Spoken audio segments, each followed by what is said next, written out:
Hey guys, it's Ryan, back at it again, fashionably late as always. And by fashionably late, I mean late, because all of the good Legends Arceus videos have already been made and watched. But I know that my video will retroactively be added to those other popular ones, because it's God tier. You get it? You get it? So let me start by saying Pokemon Legends Arceus is a great game. If you like Pokemon, you should play it. And while I primarily do reviews here, and we all have a fun time laughing at Digimon typos, this is not going to be a review video. Arceus is good, that's all I will say about it. Because today, we're going to do something a little different. A theory video! Now, little known fun fact about me is that I love theories and headcanons. It's always fun seeing what small details people pick up on or add to either predict what will happen in the game later, like with an old Telltale game, predict what happens after or before the story, like in Undertale, or theorize what caused/is causing the events of the game, which is what I'll be doing today. Though, I'm generally not a fan of dark or edgy theories, like the Ash Coma theory, for example, where people come up with sad ideas just to seem cool. It's completely justified if the tone of the story seems to set up this theory. But when something harmless and explicitly unironically friendly like Mario gets dark theories, then I draw the line. I mention all of that just so that those of you who are in the same boat as me can go into this little fan analysis knowing that I'm not going to be like, Laventon was dead all along, or something like that. This is just gonna be some good, wholesome family fun. And to start us out on this pleasant little journey, I need to begin by explaining what a causal loop is. In the simplest of terms, it is when one thing causes another to happen, with that other thing then causing the first thing to happen with no clear origin. Think of an infinity sign.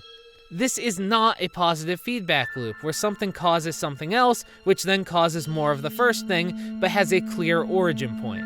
That's more of an exponential graph, where a causal loop is more like the infinity symbol. Take this common example. You get blueprints for a time machine from your future self.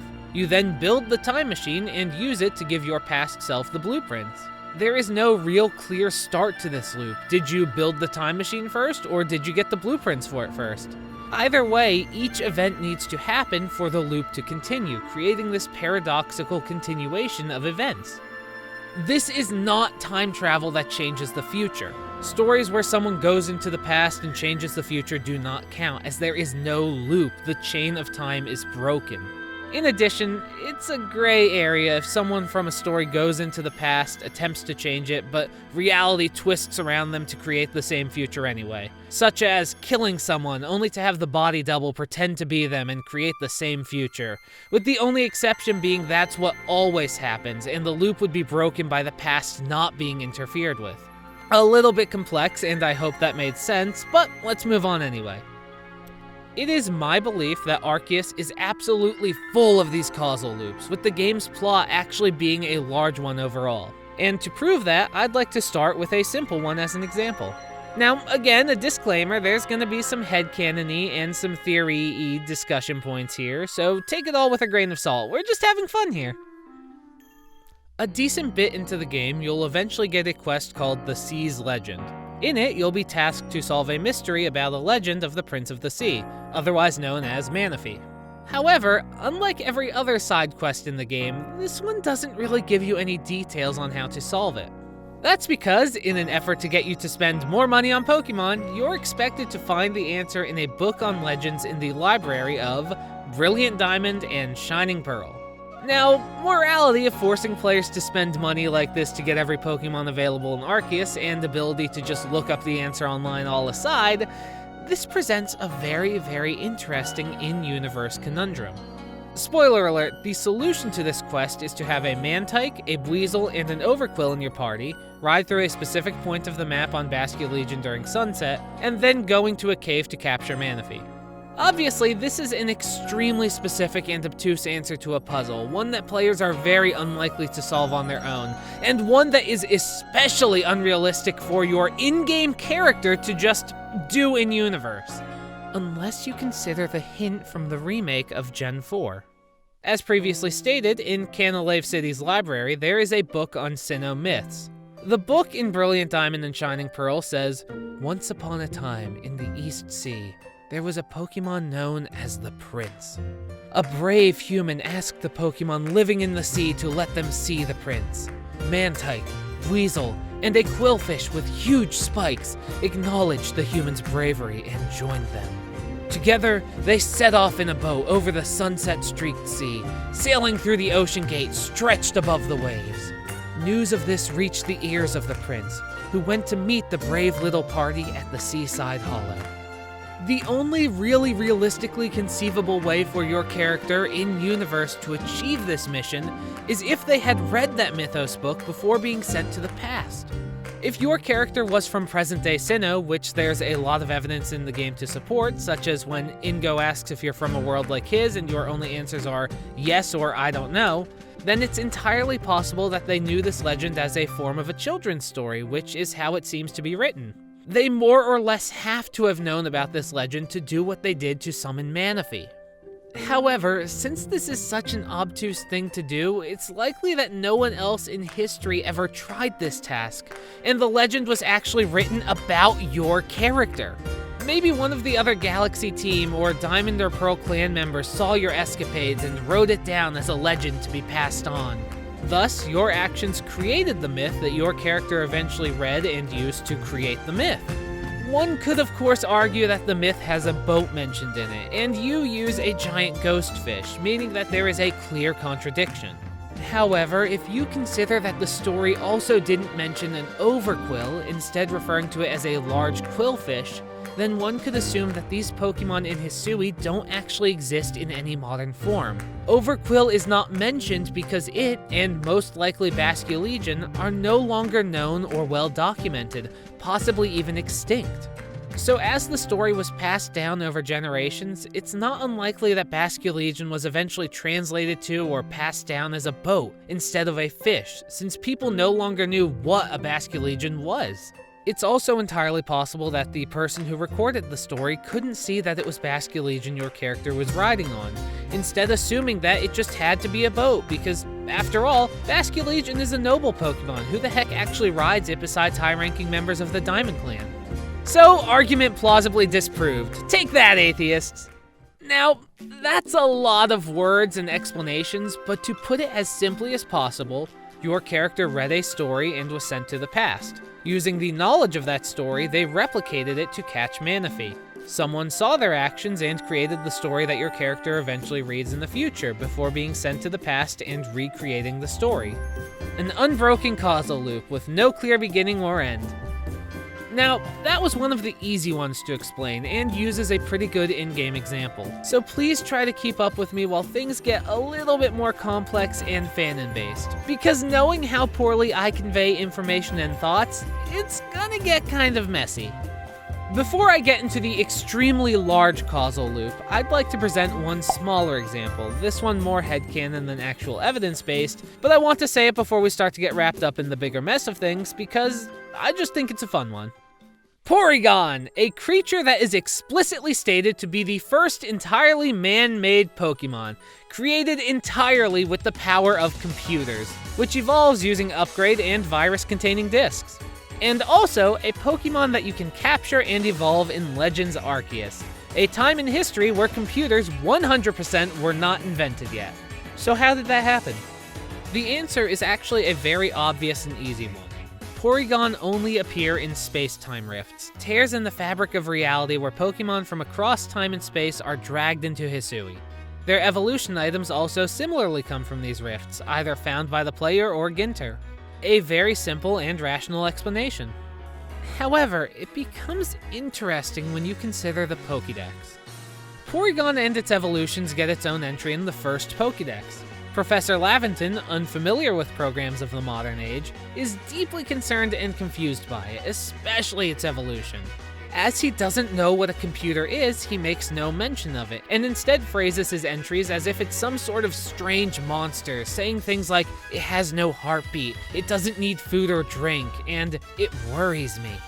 And considering how it's a major part of the Galaxy teams, and therefore Sinnoh's whole history, there is probably a surviving or replicated copy of that original Pokédex somewhere in a museum or a library.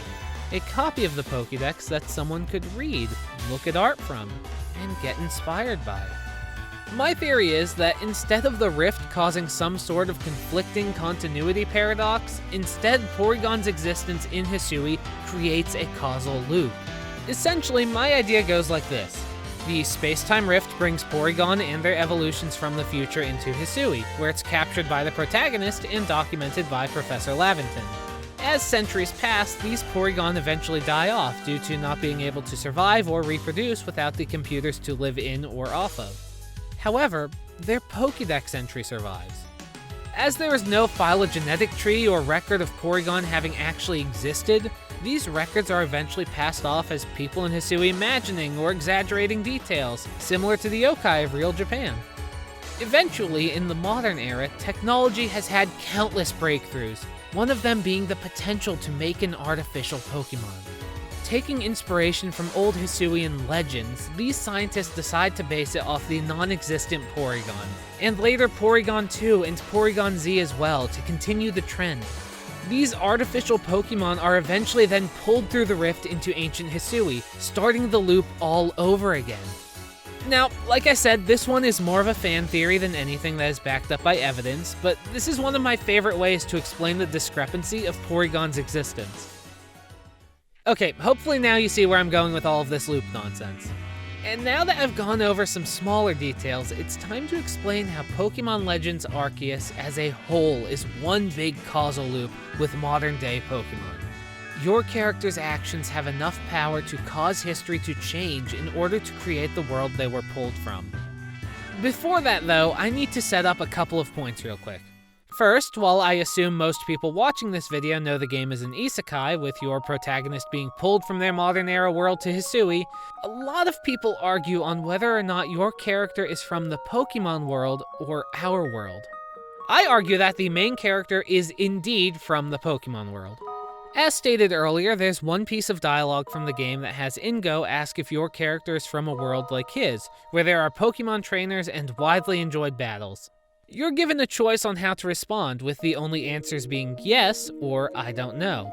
There is no option to say no here, but there is one to say, yeah, I'm from the Pokemon world. It's not, are you from the Pokemon world, yes or no? To me, it's asking, do you remember that you are from the Pokemon world or not? Along with that, at the start of the game, Professor Laventon and the other gender protagonist remark how impressive it is that you have no real fear of Pokemon, despite their danger, something even most adults in Hisuis have, and how easily you're able to capture them with the newly invented Pokeballs. This is not because of your character's ignorance on the danger, but because of their confident skill. They are from a world where Pokemon have not only been tamed, but have become symbiotic allies of humans. And as such, your character has skill, bravery, and knowledge about Pokemon from the modern Pokemon world. And while you could certainly argue that one of us would be brave and skilled enough to capture Pokemon if we were sent to Hisui, be real, I don't think someone from our world would have the skill to do this as effectively as the protagonist does. Only someone whose education and life as a whole involved learning about, capturing, and bonding with Pokemon would have this kind of skill. While there are other small examples that show your characters from the Pokemon world instead of ours, these are the two biggest. Another point I need you to keep in mind is that the timeline of Arceus leads into modern-day Pokemon, and doesn't create an offshoot reality due to the alteration of the timeline or something. While most of the evidence for this aspect of my argument is circumstantial, there is one thing I feel proves that this timeline is linear: the destruction of space-time. While I'll touch on this a bit more later, as it's relevant to my main causal loop argument, I will quickly mention it for this point. Near the end of the game, the rift overlooking the region grows bigger, the sky turns distorted, and the gods are fighting, threatening to bring an end to the world. This was not caused by your arrival in Hisui, as the rift appearing predated your falling from the sky, and was a result of a scheme by Volo to meet Arceus. That means that without you being there, the world would be destroyed, causing the Pokemon world we know you came from to not even exist. But as we'll see with the loop, you fixed the problem, saving everything. So basically, the events involving you had to happen for the modern Pokemon world we knew before Arceus to even exist. Once again, that's a lot of words, so to summarize, just keep these 2 points in mind. Your character is from the modern Pokemon world, and Legends Arceus takes place in the same timeline and universe as that world. These are important points to the loop. Now to actually explain the events of the causal loop this game creates, first, the protagonist, who I will call Ren and refer to as he for simplicity's sake, meets Arceus outside of existence and receives the mission to seek out all Pokemon. He is then sent 200 years into the past and falls from a rift in the sky, landing in the Hisui region, where he joins the Galaxy Expedition Team, a group of foreign settlers to the land. Throughout the game, Ren helps to not only quell frenzied noble Pokemon, but also helps towards the completion of the Pokédex, the survival and growth of the new Jubilife town, and the slowly growing peace between two feuding native clans. As explicitly stated in the game's dialogue, his aid in these endeavors helps the settlers, still weary if not outright fearful of Pokemon, become more trusting of these creatures, with many of them even bonding with them and forming working relationships. Eventually, the world begins to be torn apart due to the fighting between Dialga and Palkia, both of whom Ren captures and calms, saving the world from being torn apart.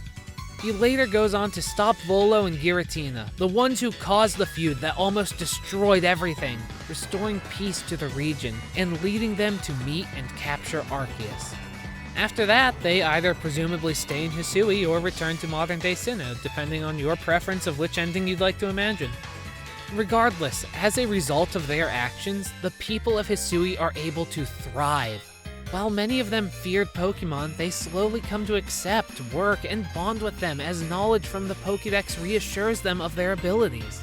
And with cooperation between the Galaxy team and Diamond and Pearl clans, civilization starts to flourish even further in this region, with Jubilife residents eventually splintering off into other parts of the region to establish more towns.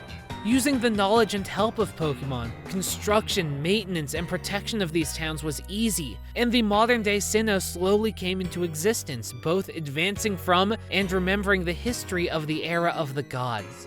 Along the way, there also slowly arose a new sport that also overtook the rest of the Pokemon world: Pokemon battling. At some point in this modern-day Sinnoh, Ren is born, and one day he is pulled into the world between space and time, talks to Arceus, and is sent back in time to the Hisui region to start the loop all over again. So to summarize, Ren goes back in time, helps people live with Pokemon, stops the world from being destroyed, time marches on, and Hisui advances to modern-day Sinnoh. Ren, from Sinnoh, goes back in time. Now, as for why Arceus would create a causal loop instead of just dealing with Volo's plan itself, I can't say. It may be a cop-out answer, but put simply, they're a god. Their thought process is on a higher plane than we can comprehend, so who can say for certain why this method was the one that worked best for its vision? However, what can be stressed is how modern-day Sinnoh would not exist without Ren. Stopping the destruction of the world aside, as theoretically someone on the Galaxy team or Diamond/Pearl clan could have stopped it, Ren is the sole reason Sinnoh advanced at the rate it did. Like I said previously, people in Pokemon bonded and developed together because of the side quests Ren did to help everyone, and also because of the knowledge the Pokédex gave everyone. It cannot be understated how many times Jubilife residents mentioned that the Pokédex helps them, and that they are less afraid of and more willing to bond with Pokemon as a result of what they read in the Pokédex. And Ren is the only one who could have finished that Pokédex. In the beginning of the game, everyone is stunned that you managed to capture 3 Pokemon in a day, as it takes everyone else way longer to even come close to that. And it's only because of your skill as a trainer from the modern day. Sure, Ingo is there, and Volo and Kamado prove to be very capable trainers as well, but they all have their own reasons and goals preventing them from completing the Pokédex. Only Ren is actually capable of capturing and researching enough Pokemon to help the professor take notes. So, it's only because of their appearance in Hisui that the Pokédex was completed, and as a result, they're the reason that modern Sinnoh comes to be. They are the sole reason for the future that they develop those capture skills from. Modern Sinnoh only exists because of Ren's skills, but Ren's skills only exist because of modern Sinnoh. Once again, a loop with no clear origin that goes on forever. A causal loop. Now, at the risk of repeating myself even more than I already have and annoying everyone, I will end by reiterating. Legends Arceus creates a bunch of causal loops, with the game being one big one as a whole, and there are many things to prove it, even without a bit of fan theory and canon going into it. And just because I'm not really sure how to end this video, I'm gonna add one more bonus theory. Commander Kamado tells you near the end of the game that he and Benny fled their home region after a fire caused by a Pokemon. While many people assume his home region is Galar, with the main argument being his armor, I'd like to dispute this. I saw someone online point out that, in Japanese, Kamado speaks with a Kansai dialect when losing his composure, an accent associated with the Johto region in Pokemon. And considering Laventon is almost certainly from Galar, and many other members of the Galaxy team come from across the world, it's not unlikely that a Galarian blacksmith traveled with them as well, or that his team stopped by the Galar region on their travels, giving him a chance to obtain Galarian armor despite being from Johto. In addition, Benny is a ninja, something that Western Europe-themed Galar probably wouldn't have had in its history. So, to put it bluntly, Kamado is actually Johtonian. Now, why is this important? Recall that Kamado said he fled after a Pokemon burned down his village. And there is one very, very notable fire that occurred in Johto's history. The Burned Tower, where Raikou, Entei, and Suicune were born. It is my personal theory that a wild Pokemon actually caused the lightning strike that burned down the tower. Or that maybe some people believed Lugia or Ho-Oh actually set the blaze, when it was really just natural. Either way, it caused some people from Johto to leave to find a better life elsewhere, including Kamado and Benny, recruiting other people as they traveled who shared the same desire to make a new life elsewhere. Now, admittedly, the timelines don't add up exactly, with the Burned Tower being 150 years ago in Gold and Silver, and Hisui being approximately 200 years in the past. But if you imagine that 22 years have passed since Gold and Silver's 150 years, and use 200 years loosely, then it's possible. I think. It's at least fun to imagine, right? Well, that's about it for this video. A lot was said that really didn't mean a whole lot in the end, huh? But my gosh, we sure had fun here regardless, didn't we? So, if you could hit that fun little subscribe button, that'd mean a lot to me. That's all you gotta do. But if you're already subbed, then just know you're beautiful. Okay, I think we're good to end here. Oh, wait, hold on, I forgot to say, N is a Zoroark.